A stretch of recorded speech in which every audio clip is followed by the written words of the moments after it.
Hello guys, आज हम बात करने वाले हैं एक ऐसी कंपनी के बारे में आप लोगों को इस वीडियो में बताने वाला हूं जहां पर आप लोगों को 18 मई को आप लोगों को फोकस में रखना है, क्योंकि यहां पर से ये कंपनी आने वाले टाइम में 18 मई को बोनस का अनाउंसमेंट कर सकती है। ऐसा फिक्स नहीं है कि करेगी, कर भी सकती है नहीं भी कर सकती है, पर आप लोगों को जो भी होगा 18 मई को इसका अनाउंसमेंट देखने को मिल जाएगा। और उसके साथ साथ कंपनी डिविडेंड भी देने वाली है, और उसके साथ साथ इसका जो फाइनेंशियल ईयर रिजल्ट है क्वार्टर 4 का, वो भी आप लोगों को प्रेजेंट करने वाली है कंपनी। तो ये वीडियो अंदर देखते रहना, आप लोगों को कंपनी कौन सी है, कंपनी क्या काम करती है, कंपनी का आने वाला फ्यूचर कैसा है, क्या आप लोग इस कंपनी में इन्वेस्ट करना चाहिए कि नहीं, ये सारी की सारी चीज़ों को शॉर्ट टर्म, लॉन्ग टर्म और मीडियम टर्म को देखते हुए यहाँ पर से इस वीडियो में बात करने वाला है। तो ये वीडियो अंदर देखते रहना। और इसके साथ साथ जिन लोगों को स्विंग ट्रेडिंग या पोजिशनल ट्रेडिंग करनी है, उन लोगों के लिए भी ये वीडियो रहने वाला है। उसका भी आप लोगों को एडवाइस मैं दूंगा, पर ये चीज़ों को थोड़ा ध्यान में रखते हुए। और ये चीज़, एक और चीज़ आप लोग को बता देता हूँ नोटिस,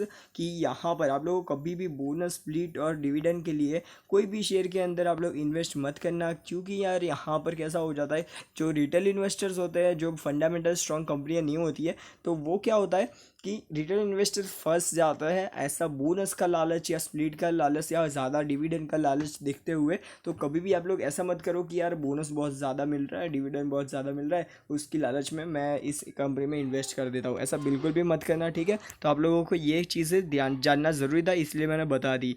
अभी हम बात कर लेते हैं कंपनी में आप लोगों को क्या कंपनी कौन सी है उसके बारे में डायरेक्टली बात कर लेते हैं।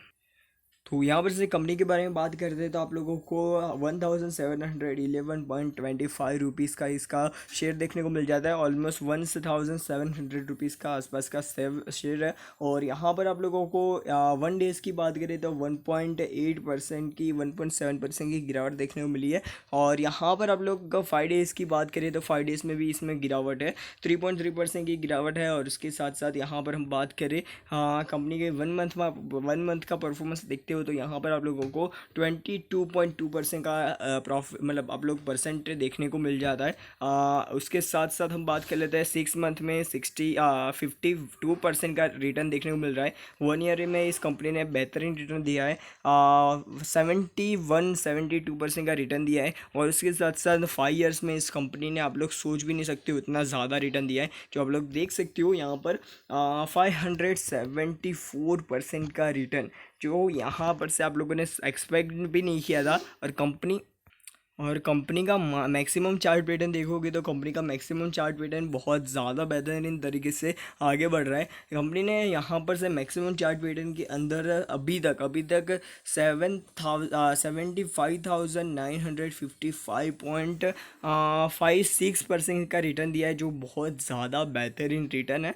जो यहाँ पर से, ये तो कोई बड़ी बड़ी कंपनियाँ भी नहीं दे पाती। तो एक कंपनी का नाम आप लोगों को बता देता हूँ, आरती इंडस्ट्री का कंपनी का नाम है। इसमें एक खासियत क्या है पता है, आप लोग मैक्सिमम चार्ट पैटर्न देखोगे तो यहाँ पर आप लोगों को पता भी नहीं चलेगा कि यार कहाँ पर कोविड-19 आया था। इसके चार्ट पैटर्न से आप लोग पता भी नहीं लगा पाओगे कि कहाँ पर कोविड-19 आया था। तो ये इतना छोटा सा, बस इतना छोटा सा यहाँ पर से डाउनफॉल देखने को मिला था, और उसके बाद ये फिर से रिकवर भी हो गया। तो यहाँ पर आप लोग देख सकते हो कंपनी कैसा परफॉर्मेंस देती होगी, जिससे बस इतना डाउनफॉल आया और उसके बाद उससे 3-4 गुना ज़्यादा ये ऊपर भाग गया। तो ये चीज़ आप लोगों को ध्यान में रखनी है। अभी हम बात कर लेते हैं कंपनी की ऑफिशियल वेबसाइट के ऊपर चलते हैं, एनएससी की, जिससे आप लोगों को पता चलेगा कि इसका बोनस, स्प्लिट और वो सारी चीज़ों का क्या मतलब क्या मामला है, वो सारी की सारी चीज़ों के ऊपर।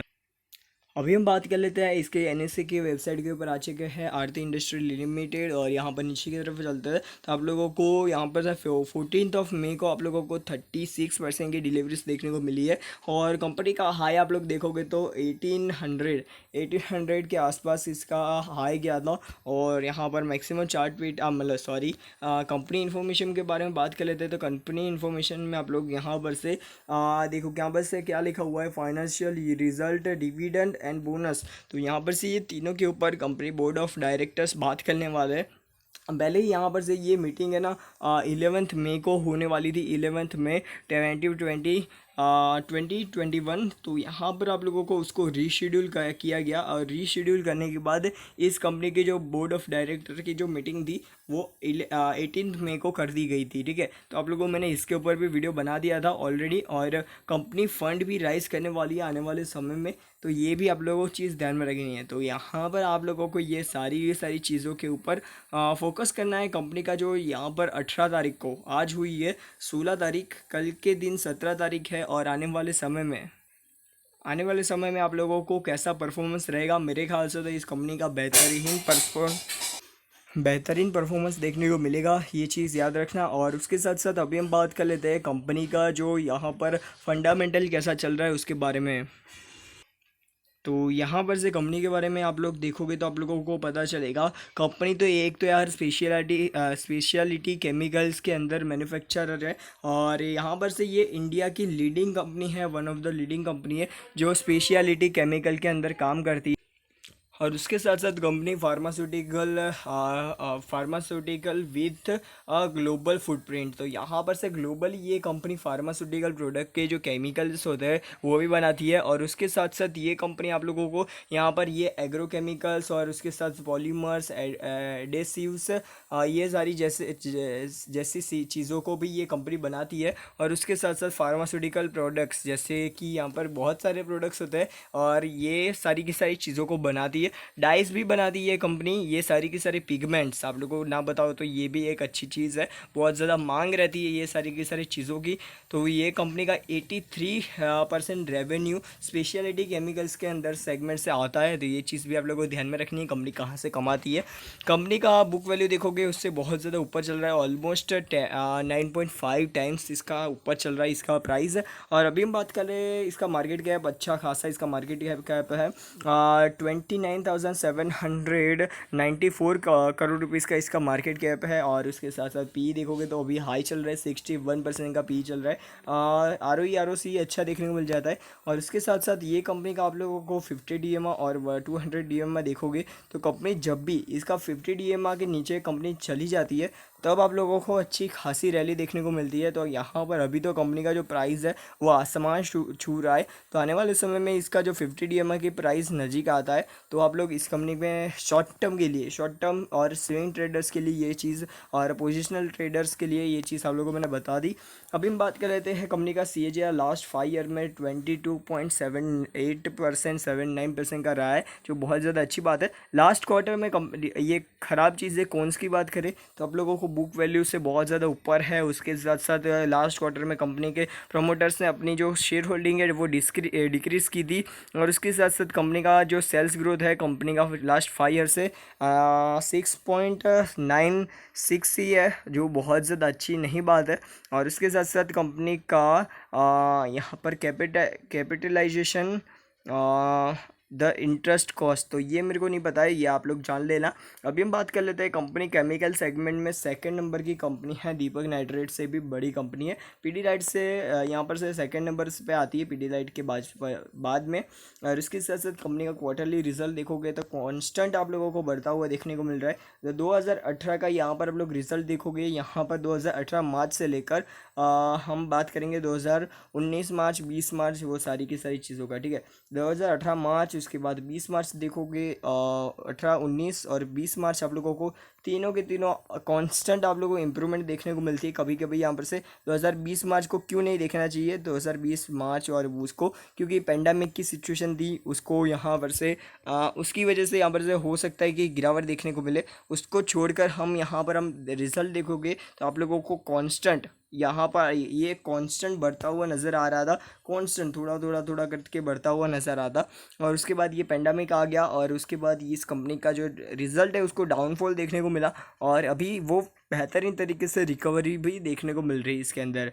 अभी हम बात कर लेते हैं कंपनी का ईयर ऑन ईयर बेसिस पर कैसा परफॉर्मेंस चल रहा है। 2009 से लेकर 2021 तक का या 2020 तक का परफॉर्मेंस देख लेते हैं। तो 2009 में आप लोग देखोगे तो आप लोगों को अच्छा खासा परफॉर्मेंस डाउन देखने को मिला था 3 साल, और उसके बाद ये कंपनी ने पीछे मुड़कर देखा ही नहीं है। ये कांस्टेंट कंपनी का परफॉर्मेंस है, वो ऊपर ही ऊपर जा रहा है, आप लोग देख सकते हो कांस्टेंट। आप लोगों अभी 2020 के अंदर बात करें मार्च क्वार्टर के अंदर तो आप लोगों को 520 3 करोड़ रुपीज़ का नेट प्रॉफिट देखने को मिला था, जो बहुत ज़्यादा अच्छी बात है। CAGR कंपनी का बहुत ज़्यादा बेहतरीन देखने को मिल जाता है, और लास्ट 10 ईयर का CAGR आप लोगों को 52% का देखने को मिल रहा है, जो अच्छी बात है बहुत ज़्यादा। पर इसका कंपाउंडेड प्रॉफिट ग्रोथ देखोगे तो इतना ज़्यादा इंप्रेसिव नहीं है, और सेल्स ग्रोथ देखोगे तो भी आप लोगों को इतना ज़्यादा इंप्रेसिव देखने को नहीं मिल रहा है। और उसके साथ साथ हम नीचे की तरफ चलते हैं। उससे पहले यहाँ पर से कंपनी के ऊपर बोराइंग कैसी है, तो अभी की हाल में, अभी की बात करें सितंबर में लास्ट में जिस रिज़ल्ट आया था, उस वक्त इनके पास 3042 करोड़ रुपीज़ की बोरिंग रिजर्व था, और 2162 रुपीज़ का करोड़ रुपीज़ का बोरिंग था। ठीक है, ये चीज़ आप लोगों को ध्यान में रखनी है। कंपनी की शेयर होल्डिंग पैटर्न देखोगे तो आप लोगों को कांस्टेंट अपने जो शेयर होल्डर्स है, प्रमोटर्स है, वो अपना जो शेयर है, स्टेक है, वो उसको कम करते जा रहे हैं, जो एक बहुत ज़्यादा नेगेटिव चीज़ है। ये मेरे को पर्सनली अच्छी चीज़ नहीं लगी। पर यहाँ पर से ये लोगों को शेयर तो चलो कम करते जा रहे हैं, चलो कोई दिक्कत नहीं है, पर ये शेयर्स खरीद कौन रहा है, तो खरीद कौन रहा है पता है? FIS वाले यहाँ पर से, सॉरी DIS वाले इस शेयर को खरीद रहे हैं। तो ये चीज़ आप लोगों को ध्यान में रखनी है। पब्लिक के पास ये शेयर्स नहीं जा रहे, डायरेक्टली DIS के पास ये शेयर्स जा रहे हैं। तो ये चीज़ आप लोगों को ध्यान में रखनी है।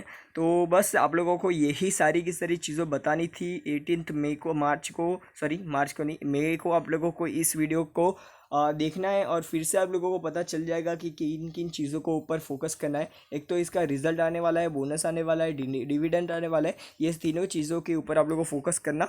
और अभी आप लोगों को एक और चीज़ बता देता हूँ, क्या आप लोग इस कंपनी में अभी से इन्वेस्ट कर देना चाहिए? नहीं, बिल्कुल भी नहीं। इसका बोनस का आप लोग पोजिशनल ट्रेडिंग करना चाहते हो या स्विंग ट्रेडिंग करना चाहते हो, तो आप लोग बोनस आने का कन्फर्मेशन देख लो। कन्फर्मेशन आ जाता है तो आप लोग बोनस के रिकॉर्ड डेट से या एक्स डेट से एक दिन पहले तक आप लोग इस कंपनी में रह सकते हो, और उसके बाद इस कंपनी का जो शेयर है वो बेच देना। ठीक है, तो ये सारी की सारी चीज़ों को आप लोगों को ध्यान में रखते हुए, और लॉन्ग टर्म के लिए कंपनी बहुत ज़्यादा बेहतरीन नज़र आ रही है, पर प्रॉफिट ग्रोथ इस कंपनी का कम होता जा रहा है, जो आप लोगों को ध्यान में रखना है। ठीक है, तो बस आज के लिए इतना ही। वीडियो पसंद आए तो लाइक, चैनल को सब्सक्राइब करना मत भूलना। Good bye from the next video में। Good bye.